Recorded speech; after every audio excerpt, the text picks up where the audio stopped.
Pemirsa, pasangan suami istri penjual wedangan di Sukoharjo, Jawa Tengah direla tidur di kolong gerobak warungnya bersama 8 anaknya yang masih kecil. Mereka ini nekat tidur di kolong meja setelah diusir dari kos yang ditempatinya karena tidak mampu lagi membayar sewa. Pak Sutri Cahyo Yulianto yang berusia 51 tahun dan Wiwin Haryati 48 tahun. Warga Kartasura, Sukoharjo ini bahkan rela tidur berdesakan di gerobak warung wedangan tempatnya berjualan setelah diusir dari kontrakan karena tidak membayar sewa selama 2 bulan.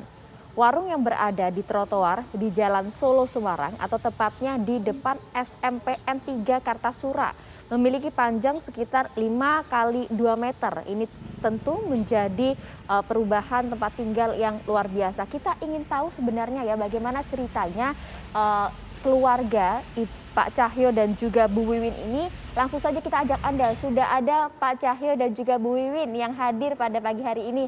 Selamat pagi Pak Cahyo, Bu Wiwin. Sehat Bu, Pak? Sehat, selamat pagi, sehat. Selamat pagi, sehat. Ya, alhamdulillah. Pak, jadi kalau misalnya ditanya sudah berapa lama Pak tinggal di situ bersama 8 anaknya? Kalau untuk sama anak saya cuma baru 8 hari, Bu. Kalau untuk jualan sudah sampai hampir 6 tahun. Hampir 6 tahun. 8 hari sebelumnya tinggal di mana Pak? Saya tinggal di Colomadu itu, Bu. Di Colomadu. Di sana tinggalnya ngontrak atau gimana Pak? Di Colomadu itu? Saya ngontrak, ngekos. Oh ngekos. Terus akhirnya? Iya. Ya. Terus akhirnya membawa anak-anak Bapak ke mana? Ke angkringan ini. Itu kenapa Pak? Pak, ini Pak ceritanya Pak. Saya kan terus saya nggak bisa bayar itu 2 bulan itu. Terus saya minta sama yang punya rumah untuk minta tenggang waktu. Bapaknya nggak boleh itu. Saya harus sudah gini aja kamu bayar 500. Saya nggak punya Pak. Kalau bisa saya besok akhir bulan saya kasih 250 dulu Pak. Bapaknya nggak mau. Ya terpaksa saya kabur gitu aja Pak. Jadi anak-anak saya bawa ke angkringan ini sementara. Pak, harga sewa kosnya berapa Pak? Izin kalau boleh tahu Pak. 1 bulan? 1 bulan 500.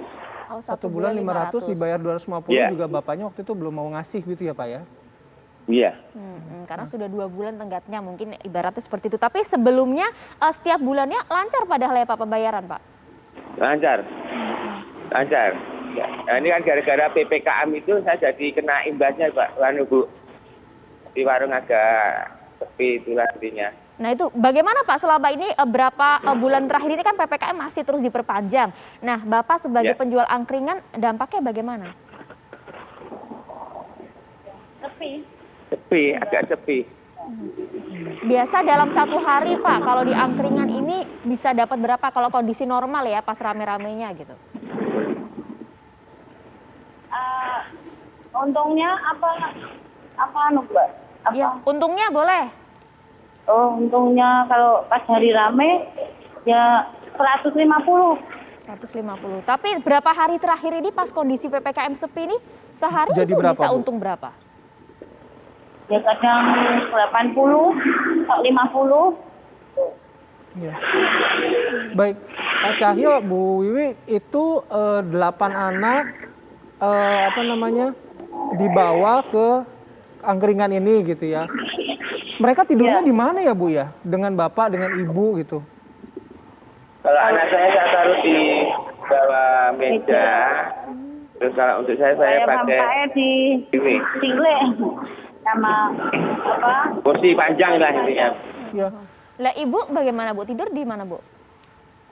dia sama. Jadi 8-8-nya anak Ibu, Bapak tidur di bawah kolong semua? Cukup itu Bu? Betul. Cukup Bu? Ya, desakan ini. Ya. Terus kalau mohon maaf, kalau malam hujan itu gimana? Selimut mungkin kedinginan, mungkin tendanya bocor. Itu gimana Bu, Pak? Bocor, ya itu bocor semua Pak. Oh. Jadi kalau hujan anak-anak padat itu kejatuhan air dari atas. Nah, kalau setiap hari ini kalau mandi terus apa namanya perlu sikat gigi, buang air, itu gimana Pak, Bu? Itu di Pak di pom bensin. Ya. Jauh Lokasinya jalannya, jauh Bu? nggak, Bu? Dekat. Oke. Tapi saya masih agak sulit membayangkan ya, ada 8 anak yang terus harus tinggal atau harus tidur di bawah gerobak. Ini kan cuma 5 meter kalau nggak panjangnya ya Pak ya. Bapak Ibu gimana Pak ngelihat situasi ini Pak? Iya Mbak, gimana lagi mau minta pertolongan sama yang lain ya, nggak mau nggak mau peduli sama saya Mbak. Jadi ya kemana lagi anak tak bawa sini. Sudah minta tolong itu ke siapa saja, Bu Wi? Ya, saya tuh tidur di sini nggak cuma ini Pak. Ya, kalau nggak bisa bayar kos ya saya ajak pulang ke sini. Sudah berapa kali pokoknya ke sini tuh lah. Ada yang minta sama bantuan sama ya tetangga, ya yang teman dekat, ya saudara. Nggak ada yang Pak, nggak ada yang mau peduli sama saya. Ibu ini anak total ada berapa Ibu? Iya. Gimana, Bu? Punya anak, seluruhnya ada berapa? Apakah 8 anak ini ya yang dibawa ini udah semuanya? Anak semua saya ini 13 Pak. Oh, 13. Yang 5 kemana Bu? Yang 2 itu ikut neneknya, terus yang 2 sudah menikah, terus lainnya ikut saya Pak. Nah ini ke-8 anak ini sekolah semua Bu? Iya sekolah semua. Ya, terus sekolahnya gimana Bu sekarang Bu? Di belakang warung ini. Belakang warung ya. SD Kertonatan 2. Oh, sekolahnya ada di belakang warung situ.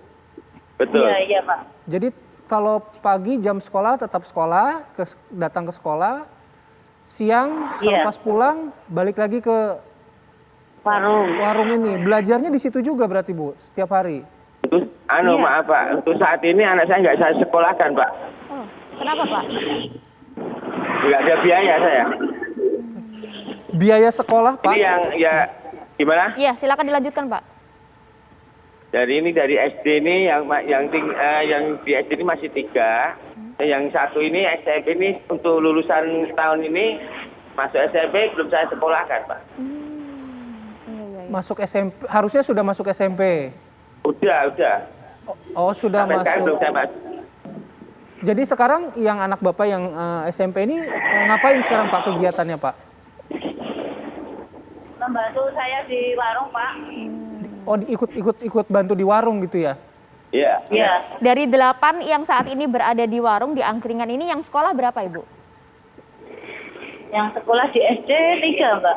3. Dan ketiganya ini juga masih nunggak lah ibaratnya bayar sekolahnya gitu ya Bu ya? Iya masih enggak. Bu, kalau ngomong soal warung angkringan ini ya kan kita sering dengar ada beberapa tempat makan atau warung angkringan selama PPKM ini kan ada jam malamnya ya. Nah, sempat tidak kemudian didatangi oleh Satpol PP atau kemudian minta ditutup atau bagaimana? Sedangkan kan Bapak, Ibu, dan anak ini kan tinggal di situ. Iya.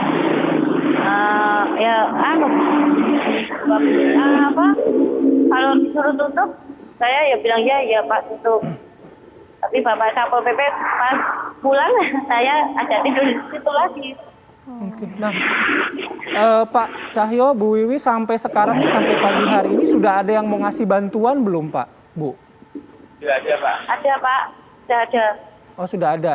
Dari Ibu Bupati Subarjo, Ibu Eti, dari Bapak Kapolsek Kartasura, dari asrama Kopas Kadang Pejangan itu, sama BRI. Kalau untuk BLT saya sama sekali belum pernah dapat Pak, bantuan dari pemerintah. Oke, baik. Gimana Pak? Iya. Baik. Nanti mudah-mudahan ketika pemirsa TV One ada yang menyaksikan ini juga semakin tergerak hatinya, mungkin bisa memberikan solusi yang permanen ya buat Pak Cahyo dan juga Bu Wiwi, dan terutama buat buah hatinya yang Iya, masih memberikan menempuh tempat tinggal pendidikan yang ya. layak. Kita bantu bersama-sama. Semoga tayangan hari ini bisa membantu juga keluarga Pak Cahyo dan juga Bu Wiwin. Terima kasih banyak Pak Cahyo, terima kasih Bu Wiwin. Iya. Salam untuk anak-anaknya di sana. Terima kasih, salam sehat. Ya, Iya, ya, Bu. ya. Ya. Waalaikumsalam. Terima kasih. Terima kasih sekali lagi. Semoga sehat selalu Pak Cahyo, Bu Wiwi. Oke, kami jeda. Saya sampai speechless. Saya sampai nggak tahu harus ngomong apa. Tapi mudah-mudahan banyak uluran tangan, banyak bantuan buat Pak Cahyo dan juga Bu Wiwi, dan juga sekali lagi memberikan solusi yang permanen begitu. Iya,